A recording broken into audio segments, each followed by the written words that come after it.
Hi hello welcome to our channel. ఈరోజు మనతో పాటు ఉన్నారు ప్రముఖ జ్యోతిష్య వాస్తు పండితులు, జ్యోతిష్య వాస్తు శిక్షణ నిపుణులు, శ్రీ లలితాదేవి ఉపాసకులు శ్రీ నానాజీ పట్నాయక్ గారు. నమస్కారం గురువు గారు. శ్రీమాత్రే నమః. సార్, జూలై 31వ తేదీ కామికా ఏకాదశి అయితే ఉండింది.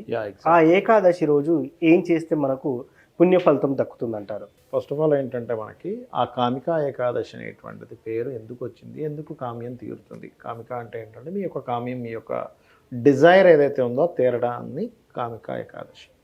ఎందుకు తీరుతుంది ఏమిటంటే, మీరు గమనించినట్లయితే ఎప్పుడు ఏకాదశి వచ్చినా కూడా రవి నుంచి చంద్రుడు ఉండే డిస్టెన్స్ని బట్టి మనకి తిథులు ఏర్పడవుతూ ఉంటాయి.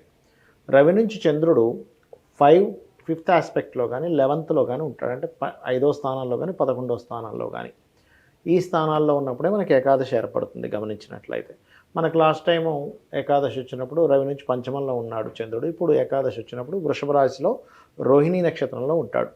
ఈ రోహిణీ నక్షత్రంలో సింగిల్గా ఉండడం వేరు, గురువుతో కలిసి మరియు కుజుడితో కలిసి 2 యోగాలు కూడా కలిగి ఉన్నాడు ఆ రోజు. ఒకటి గజకేసరి యోగంలో ఉన్నాడు ఆ రోజు చంద్రుడు, రెండవది చంద్రమంగళ యోగంలో ఉన్నాడు. అంటే కామికా ఏకాదశితో పాటు గజకేసరి చంద్రమంగళ యోగము ఆత్మకారకుడైన రవి కర్కాటక రాశిలో ఉండగా 11వ స్థానం ఈ యొక్క కాంబినేషన్ ఏర్పడింది. ఎప్పుడైనా సరే ప్లాంటరీ పొజిషన్స్ కనుక ఒక మంచి పొజిషన్లోకి వెళ్ళినప్పుడు మనం చేసే ప్రయత్నం పాజిటివ్గా ఫలిస్తుంది. దీనికి మనకి చాలా విషయాలు మనకి రామాయణ మహాభారతాల్లో కనుక చూసుకున్నట్లయితే భీష్ముడు కానీ మనకి రకరకాల క్యారెక్టర్స్ ఆకాశంలో ఉండేటువంటి గ్రహాల యొక్క స్థితిని చూపిస్తూ మాట్లాడిన సన్నివేశాలు కొన్ని ఉంటాయి. గ్రహాలని పాపకత్తిరిలో ఉన్నాయి, శుభకత్తిరిలో ఉన్నాయి, ఇటువైపు ప్రయాణం చేస్తున్నాయి, కాబట్టి ఇప్పుడు ఒక మంచి శుభ సూచన కలగనుంది, ఇలాంటి నిమిత్తాలు ఇలా కనబడుతున్నాయి, అగ్నిహోత్రాలు సడన్గా ఉన్నట్టుండి జ్వలనం అనేటువంటిది పెరిగింది, నక్కలు అరుపులు వినిపిస్తున్నాయి, ఇట్లాంటివి ఉంటాయి మనకి రామాయణ మహాభారతాల్లో చూసినట్లయితే. అప్పుడు ఏమిటంటే ఒక శుభశకునాన్ని ఒక అశుభశకునాన్ని మనం వాళ్ళు ముందుగా కనిపెట్టి ఇక్కడ ఏదో జరగబోతుంది మీకు. ఎందుకంటే మహాభారతంలో కూడా ద్రౌపదిని ఆ యొక్క సభకు తీసుకొచ్చి వస్త్ర సంబంధించినటువంటిది అటువంటి చర్య చేసినప్పుడు ఏమవుతుందంటే అప్పుడు కొన్ని దుశ్శకునాలు కనిపిస్తాయి. కనబడ్డప్పుడు చెప్తారు, చెప్పినప్పుడు బాబా ఇదేదో కొంపములిగేలా ఉందని మళ్ళీ 2 వరాలు ఇచ్చి వాళ్ళకి వచ్చేలా చేస్తాడు ధృతరాష్ట్రుడు. అలా ఏంటంటే ఎప్పుడైనా శుభగ్రహ సంబంధాలు ఏర్పడినప్పుడు కొన్ని ఏకాదశులు వచ్చినప్పుడు కొన్ని తిథులు లేకపోతే కొన్ని యోగాలు ఏర్పడినప్పుడు ఆ రోజు చేసేటువంటి పూజా ఫలితము మీకు ఆ రోజు కంటే కూడా 1 కోటి రెట్లు ఫలితం వచ్చేలా ఉంటుంది. ఇప్పుడు కామ్యంగా మనం సహజంగా ఏం చేస్తాం, కామ్యంతో మనం ఏదైనా ఒక పూజ చేస్తాం. ఉండాలి మనిషికి, కామ్యం లేకపోతే చప్పగా ఉంటుంది లైఫ్ అనేది. అయితే మీరు ఏదైనా పూజ చేసినప్పుడు భగవంతుడికి ఆ ఫలితాన్ని పరమేశ్వర ప్రీత్యర్థం అంటారు. అంటే పరమేశ్వరుడు ప్రీత్యర్థం కోసం నేను చేశానని అతనికి ఇచ్చేస్తే అతను మనకేం కావాలో మనకి ఇస్తాడు. ఆ రకంగా ఏకాదశి నాడు ముఖ్యంగా ఏకాదశికి ఏంటంటే ఉపవాసం చాలా ముఖ్యమైనటువంటి అంశం. ఏ పూజ చేసినా మీరు ఉపవాసం ఉండాల్సిన పని లేదు, కానీ ఏకాదశికి 100% ఉపవాసం ఉండి తీరాలి. అయితే దీనికి ఎగ్జామ్షన్ ఏంటి, చిన్నపిల్లలు అక్కర్లేదు, చదువుకునే పిల్లలు అక్కర్లేదు, ముసలి వాళ్ళు అవసరం లేదు, రోగస్తులు అక్కర్లేదు, రోగగ్రస్తులు ఉన్నారు ఉండక్కర్లేదు, ముసలి వాళ్ళు ఉండక్కర్లేదు, ఏజ్డ్ పర్సన్స్ 60-70 ఏళ్ళు ఉంటాయి వాళ్ళు ఉండకూడదు. ఎందుకంటే వాళ్ళకి డైజెషను అనవసరం ఇబ్బంది ఎందుకు అట్లా అనమాట.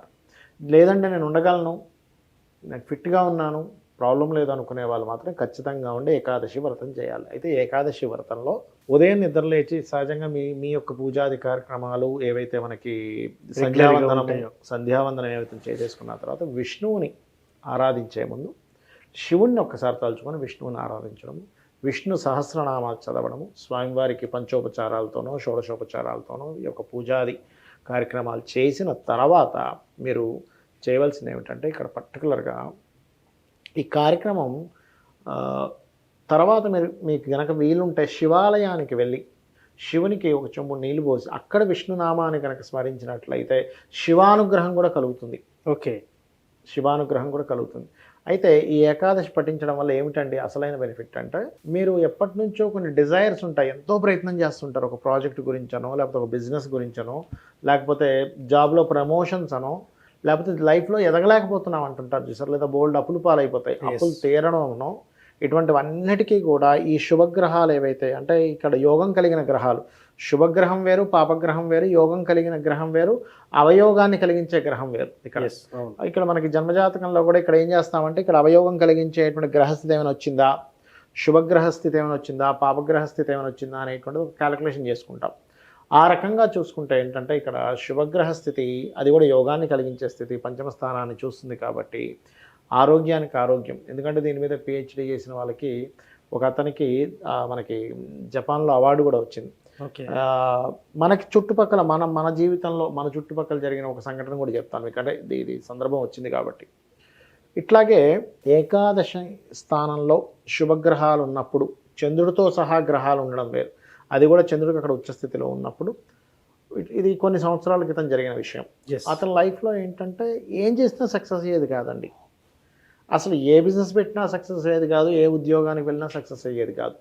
ఎందుకు అలా అవుతుంది ఎవరి జన్మ జాతకంలో అంటే దారిద్ర స్థానము అంటారు.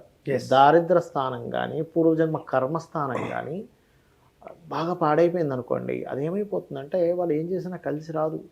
అది ఎంతో మంచి యోగం ఉన్న సమయంలో మీరు పూజ చేస్తే తప్పితే అది పోవడము, నార్మల్ టైంలో అయితే రాదు అది. అలాంటప్పుడు అతను యాక్చువల్గా నాకు డైరెక్ట్గా జాతకం చూపించుకోవడానికి రాలేదు, వాళ్ళ ఫ్రెండ్తో కలిసి వచ్చాడు ఆ వ్యక్తి. ఓకే.